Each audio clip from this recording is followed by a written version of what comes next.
ಎಲ್ಲರಿಗೂ ನಮಸ್ಕಾರ. ಎಲ್ಲ ಹೇಗಿದ್ದೀರಾ? ಭಗವಂತ ಎಲ್ಲರನ್ನೂ ಚೆನ್ನಾಗಿಟ್ಟಿರಲಿ ಅಂತ ಕೇಳ್ಕೊತೀನಿ. ಮದುವೆ ಕಾರ್ಯಗಳು ಶುರುವಾಗಿದೆ ಅಣ್ಣನ ಮನೆಯಲ್ಲಿ ಅಂತ ಹೇಳಿದ್ನಲ್ಲ. ನಾಳೆ ಒಂದು ಕಾರ್ಯಕ್ರಮ ಇದೆ, ಅಂದರೆ ಹಿರಿಯರಿಗೆಲ್ಲ ಎಡೆ ಹಾಕುವಂಥ ಕಾರ್ಯಕ್ರಮ ನಾಳೆ. ಮೊದಲು ಹಿರಿಯರಿಗೆ ಎಡೆ ಹಾಕಿ ಆನಂತರ ಮುಂದಿನ ಕಾರ್ಯಕ್ರಮಗಳನ್ನು ಪ್ರಾರಂಭ ಮಾಡೋದು. ಇವತ್ತು ನಾನು ಅಣ್ಣನ ಮನೆಗೆ ಹೋಗ್ತಾ ಇದ್ದೀನಿ.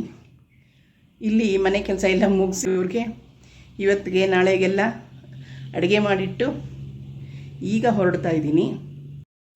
ನಮ್ಮನೆಯವ್ರಿಗೆ ಸಾಂಬಾರು ಮಾಡಿಟ್ಟು ಹೋಗ್ಬೇಕಲ್ಲ, ಏನು ಸಾಂಬಾರು ಮಾಡೋದು ಅಂತ ಯೋಚನೆ ಮಾಡಿದೆ. ಆಮೇಲೆ ಪಾಟ್ನಲ್ಲಿ ಒಂದು 3 ಮೂಲಂಗಿ ಸಿಕ್ತು. ಆ ಮೂಲಂಗಿನೇ ತಗೊಂಡು ಬೇಳೆ ಜೊತೆ ಮೂಲಂಗಿ ಹಾಕಿ ಸಾಂಬಾರು ಮಾಡಿಟ್ಟೆ. ಮೂಲಂಗಿ ಗಿಡದ ಪಕ್ಕದಲ್ಲಿ ಇದ್ದಿದ್ದು ಬೆಂಡೆಕಾಯಿ ಗಿಡಕ್ಕೆ ವೈಟ್ ಬಗ್ಸ್ ಬಂದಿತ್ತು. ಹಾಗಾಗಿ ಅದನ್ನೆಲ್ಲ ಒಂದು ಬಟ್ಟೆ ತೊಗೊಂಡು ಕ್ಲೀನ್ ಮಾಡಿ ನೋಡಿ, ಒಂಥರ ಬೆಳ್ಳಿಗೆ ಒಂದು ಸಣ್ಣ ಕೀಟ ಕೂತ್ಕೊಳ್ಳುತ್ತೆ. ಆ ರೀತಿದು ಅದನ್ನು ವೈಟ್ ಬಗ್ಸ್ ಅಂತಾರೆ. ನಾನು ಆಮೇಲೆ ತಿಳ್ಕೊಂಡಿದ್ದು, ನನಗೆ ಮೊದಲು ಗೊತ್ತಿರಲಿಲ್ಲ. ಹಾಗಾಗಿ ಅದನ್ನೆಲ್ಲ ಒಂದು ಬಟ್ಟೆ ಹಾಕಿ ಎಲ್ಲ ತೆಗೆದು ಕ್ಲೀನ್ ಮಾಡಿದೆ. ಬೆಂಡೆಕಾಯಿ ಇವತ್ತು ಮಾಡೋಕ್ಕಾಗಲ್ಲ, ಟೈಮ್ ಆಗುತ್ತೆ.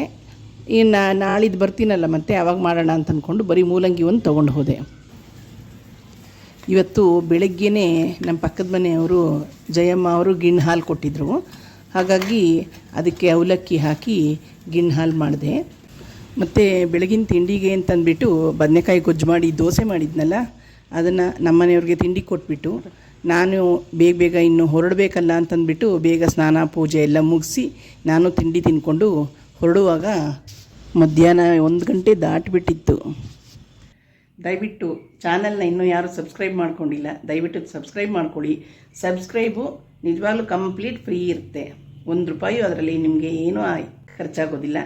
ಹಾಗಾಗಿ ಸಬ್ಸ್ಕ್ರೈಬು ಫ್ರೀ ಇರುತ್ತೆ. ದಯವಿಟ್ಟು ಚಾನಲ್ನ ಸಬ್ಸ್ಕ್ರೈಬ್ ಮಾಡ್ಕೊಂಡು ನೋಡಿ.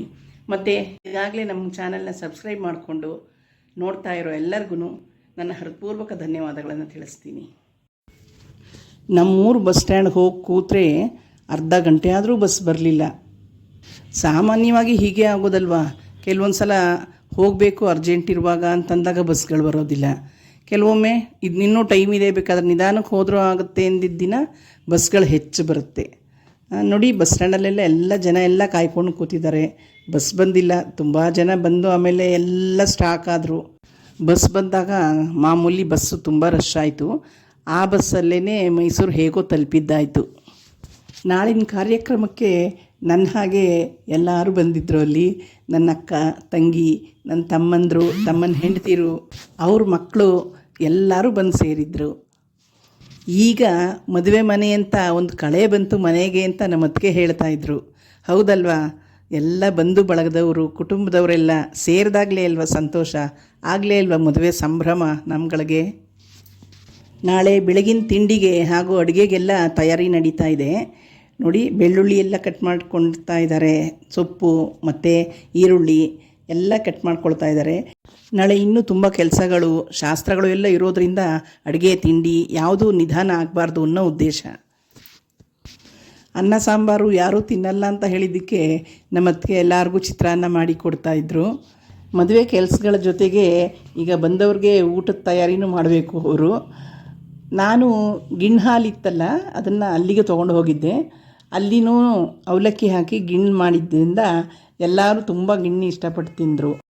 ಮತ್ತು ರೆಡಿ ಜಾಮೂನ್ ಮಿಕ್ಸು ಇದ್ದಿದ್ದರಿಂದ ಬಾಕ್ಸ್ ಆವಾಗ ತಾನೇ ಓಪನ್ ಮಾಡಿ ಎಲ್ಲರಿಗೂ ಜಾಮೂನ್ ಕೊಟ್ಟರು. ಮತ್ತು ನಮ್ಮ ಅಕ್ಕ ಮನೆಯಿಂದ ಒಬ್ಬಟ್ಟಿನ ಹೂರಣ ತಂದಿದ್ದರು, ಅವರು ಎಲ್ಲರಿಗೂ ಒಬ್ಬಟ್ಟಿನ ಹೂರಣ ಕೊಟ್ಟರು. ಹೀಗೆ ಮದುವೆ ಮನೆಯ ನಾಳೆ ಕಾರ್ಯಕ್ರಮದ ಕೆಲಸದ ಜೊತೆಗೆ ಮಾತು, ಕತೆ, ನಗು, ಹರಟೆ ಇವುಗಳೆಲ್ಲದರ ಮಧ್ಯ ವೆರೈಟಿ ಫುಡ್ಡೂ ತಿಂದ ಹಾಗಾಯಿತು ಅಂತಲೇ ಹೇಳ್ಬೋದು. ಇನ್ನು ನಾಳೆ ಹಪ್ಪಳದ ಶಾಸ್ತ್ರ, ಅರಿಶಿನ ಕುಟ್ಟೋ ಶಾಸ್ತ್ರ ಎಲ್ಲ ಹೇಗೆ ನಡೀತು ಅಂತ ನಾಳೆ ನಿಮಗೆ ಮತ್ತೆ ಇನ್ನೊಂದು ವಿಡಿಯೋದಲ್ಲಿ ನಾನು ಹೇಳ್ತೀನಿ. ಅಲ್ಲಿವರೆಗೂ ಯಾರಿನ್ನೂ ನಮ್ಮ ಚಾನಲನ್ನು ಸಬ್ಸ್ಕ್ರೈಬ್ ಮಾಡ್ಕೊಂಡಿಲ್ಲ, ದಯವಿಟ್ಟು ಅವರೆಲ್ಲ ಸಬ್ಸ್ಕ್ರೈಬ್ ಮಾಡ್ಕೊಳ್ಳಿ ಅಂತ ಕೇಳ್ತಾ, ನನ್ನ ವಿಡಿಯೋಗಳನ್ನು ನೋಡಿದ ಎಲ್ಲರೂ ನಿಮ್ಮ ಅನಿಸಿಕೆ, ಅಭಿಪ್ರಾಯಗಳು ಏನೇ ಇರಲಿ, ಅದು ಪಾಸಿಟಿವ್ ಆಗಿರಲಿ ಅಥವಾ ನೆಗೆಟಿವ್ ಆಗಿದ್ದರೂ ಪರವಾಗಿಲ್ಲ, ಏನೇ ಇದ್ದರೂ ನನಗೆ ಕಮೆಂಟ್ ಮೂಲಕ ತಿಳಿಸಿ ಅಂತ ಹೇಳ್ತಾ, ದಯವಿಟ್ಟು ಎಲ್ಲರೂ ನಿಮಗೆ ಈ ವಿಡಿಯೋ ಇಷ್ಟ ಆದರೆ ಲೈಕ್ ಮಾಡಿ ಮತ್ತು ಶೇರ್ ಮಾಡಿ ಹಾಗೂ ಸಬ್ಸ್ಕ್ರೈಬ್ ಮಾಡೋದನ್ನಂತ ಖಂಡಿತ ಮರೆಯಬಾರ್ದು, ಆಯಿತಾ? ಓಕೆ, ಮುಂದಿನ ವಿಡಿಯೋದಲ್ಲಿ ಸಿಗೋಣ. ಎಲ್ರಿಗೂ ಒಳ್ಳೆಯದಾಗಲಿ. ನಮಸ್ಕಾರ.